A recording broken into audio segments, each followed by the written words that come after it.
Maryanne, good to have you back with us on the podcast this week. Hi, Jason. We are talking about your column, Living in the Red Chair.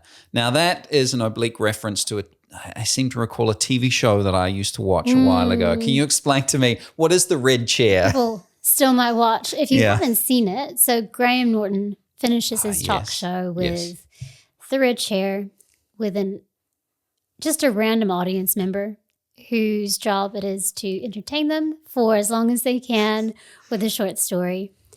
And the shtick is you've got Graham Norton watching on a screen, and he's got this lever that's clearly visible, and he's holding it.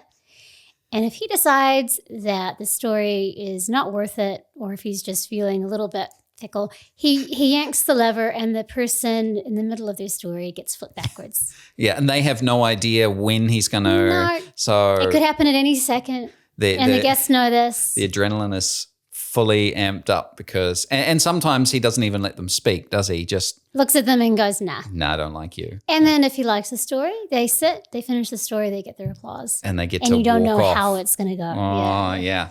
Okay, so the idea behind that is that he's kind of just getting rid of them. It's like, no, I don't, for arbitrary reason that maybe he just doesn't like the look of them, or he doesn't like the story they're telling, or the sound of their voice, or whatever. Yeah. And so he gets rid of them. Yeah. Right. And your column says this is happening in real parallels. Life. Yeah. Yeah. You belted this column out in like an hour, right? Because you're just like, I came back to it. But yeah, I was reading about, the new human rights commissioners that were appointed a couple of weeks ago. A couple of them got some very negative press by people suspicious of them. Well, actually more than suspicious. One article had, transphobic in the headline, because of course, there is no worse crime. Yes. And when you read what the crimes actually were, it doesn't seem to be that. Yes. Seems to be people who have questions about what some of their allies might not question, but there was nothing inherently hateful or fear-filled about the histories that were referenced. And I think words like that just get thrown around too quickly, and the purpose of those labels isn't to inform anyone of anything. It is to tell you must ignore this person now. It's to flip the red chair on them. Yeah. They're too stupid, or they're too hateful. We have to ignore them now. Or maybe we don't like what they're saying, so just don't listen to them. Yeah. Kind of ignore them. No evaluation of, does what they say have merit? Yes. Is there a reason why they've come to this opinion that we should explore further? Yeah. Let's look into what they're saying. Yeah, none of that. And that attitude is rife. So it just happened to be, and people, one of whom I would agree with on most things, the other I probably wouldn't, looking at his political history. But the appointments have been made to positions that they're clearly experienced for.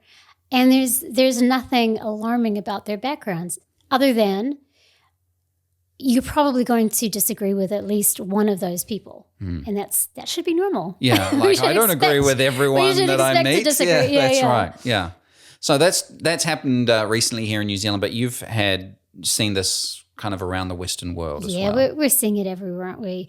Another interesting article that came out again a week or two ago in the New York Times, they profiled one of their former reporters, Barry Weiss, who, and it linked in there was a piece she wrote about 6 years ago, where she interviewed a bunch of different high-profile people from all ends of the political spectrum who had put members of their own tribes off sides by questioning things, challenging things, being slightly confounding in their points of view.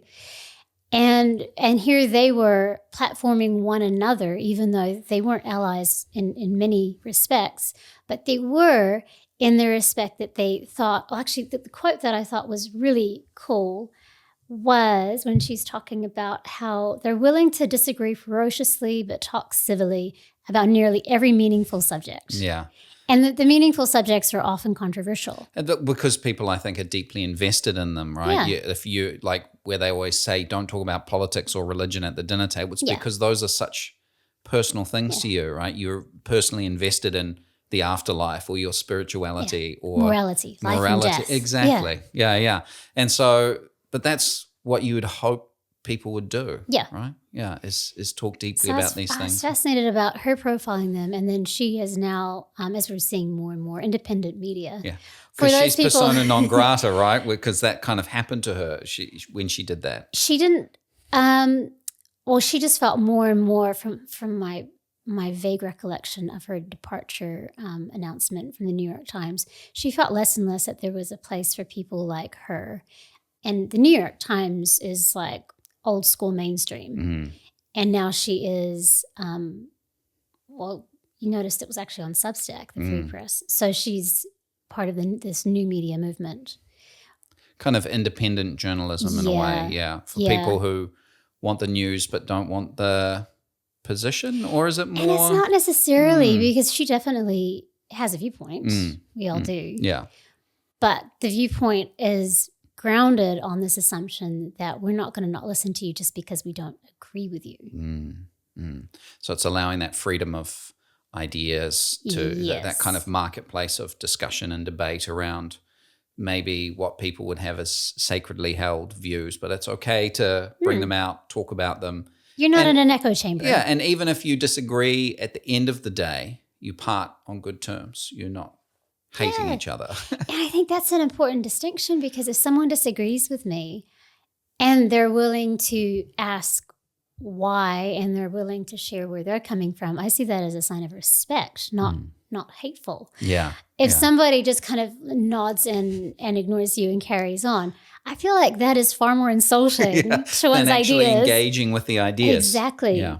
And it's kind of been flipped where you have to agree with somebody if you want to be seen to like them. But I think true respect and true loving of people goes way deeper than just going, oh, good on you. That's, nod. Yeah. Yeah. Well done. But I actually. And then thinking what you're going to think anyway. Like, I know. Yeah. Internally, I think you're ridiculous, but whatever, it's okay. Yeah. So if we've got this kind of culture that's more like tribes, I think you use the language where we we tribalize and then we polarize and we just don't talk to each other. And even to the point where a platform or an outlet is known as a certain way. And so therefore we won't even read what comes from there because it's all discounted. And it happens on both sides of the spectrum. Yes. I think that's important to note, because it's very easy to spot in people you disagree with. Partway through the authors of The Calling of the American Mind, one of them is a co-author on the canceling of the American mind. And they point out that in academia, it's actually common for people on both sides of the spectrum, when they've got the power to do so, to silence people who they disagree with. So it's not just coming from one direction. It's both ways. Yeah. The tendency is there. And kind of we've discussed about how social media, kind of soundbite culture, it's conditioning us to be lazy, to not think deeply about things, to not use our own minds, but to rely on authorities or rely on what the group thinks. Yes. And not be willing to swim upstream if you see something differently. To farm out your thinking. So I'll just give that to someone else to think for me, and then I'll just take it on. Things are complex. There's a lot to think about. And so that kind of shortcut is appealing. But what it means is you just kind of slot into, groupthink. And if somebody says or does something outside of that norm, then you just have to cut them off, because that is not part of what you're to believe. Redraw the line around them and say, look, sorry, you're out now. Yeah. And you're either in one camp or the other, which is why stories of Barry Weiss and others are really interesting, because they kind of bridge those divides and encourage others to do the same. So if we want to bridge those divides, how could we go about doing that? So obviously, we've just been talking about doing some thinking for ourselves, investigating, reading footnotes, clicking on links to see that things are okay, going a bit deeper. What else could we do? And that takes discernment, because links can take you all sorts of places and you can find people who agree with all sorts of things that may not actually be true. So that kind of triangulation principle, find out what else supports things, in the real world. And authorities are authorities for a reason, but you've got to take what they say with a grain of salt. I think being willing to talk to people who disagree with you is going to make you a more informed person. Reading people who disagree with you and finding out why they're saying what they're saying because you might come away still thinking they're wrong, but at least you understand more about why you believe what you do and where they're coming from. And I think humility is integral to all that. Like, we have to understand that we are just as likely to be wrong about something as anyone else. What? I know. And we might still have a thing or two to learn, possibly. No. So just kind of holding that attitude and just sitting in the discomfort of hearing things that clash with what we've already come to believe is true. Mm. Yeah. So doing our own mental heavy lifting, being okay with discomfort, being a little bit humble, and we might hopefully see some of these bridges being... And genuinely caring about people, I think. Yeah. Seeing people as people. Yeah. And it's difficult to do that online where you're disembodied. Yeah. I think and that's part of the reason. On the screen. Yeah. Part of the reason things have gone the way they have is because we spend so much time engaging with people, but not people. Pixels on a screen. Okay, you got to remember, person behind the pixels. We're all people. Oh, wow, Maryanne, it's challenging, insightful, and quite confronting. So that's good. Thank you for being with us. Thanks, Jason.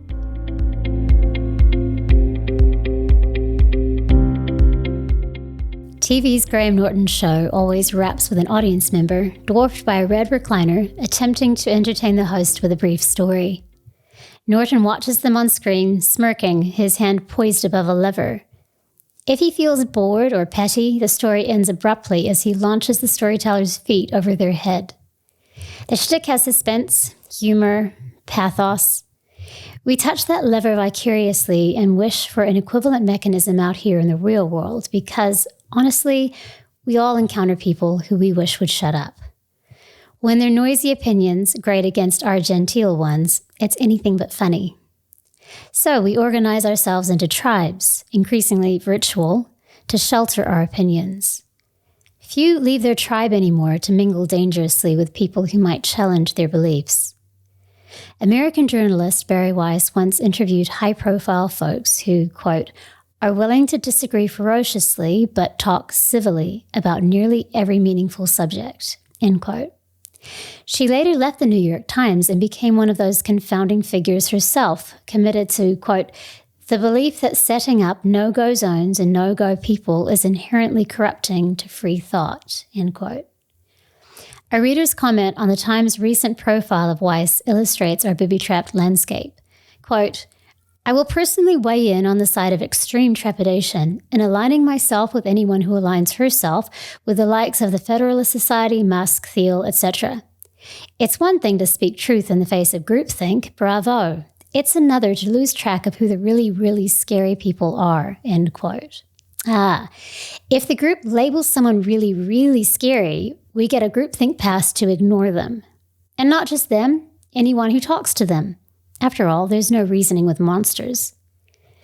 Never mind that if you swapped those named deplorables with people the commenter approves of, millions of others would express identical trepidation. One man's monster is another's mate. We have the same instinct here. No sooner did our right-of-center government appoint new human rights commissioners than Graham Norton-esque pundits placed them in the red chair. Yes, Stephen Rainbow is a long-standing LGBT activist, but his beliefs challenge some of his allies. Object to someone questioning a conversion therapy petition on social media? Get squeamish addressing the awkward aspects of championing one of the world's least gay-friendly regimes? Then Stephen must be a heretic. Flip the chair. Melissa Darby has devoted her academic career to improving Maori children's education, that's true, but she's irreverent enough to joke about identity politics. Pull the lever. Concentration camp survivor Alexander Solzhenitsyn wrote, if only there were evil people somewhere insidiously committing evil deeds, and it were necessary only to separate them from the rest of us and destroy them. But the line dividing good and evil cuts through the heart of every human being. Yet anyone, at any moment, could be flipped into irrelevance or infamy for listening to the wrong person, questioning the wrong dogma, or reaching the wrong conclusion. Can you feel the suspense? It's killing us.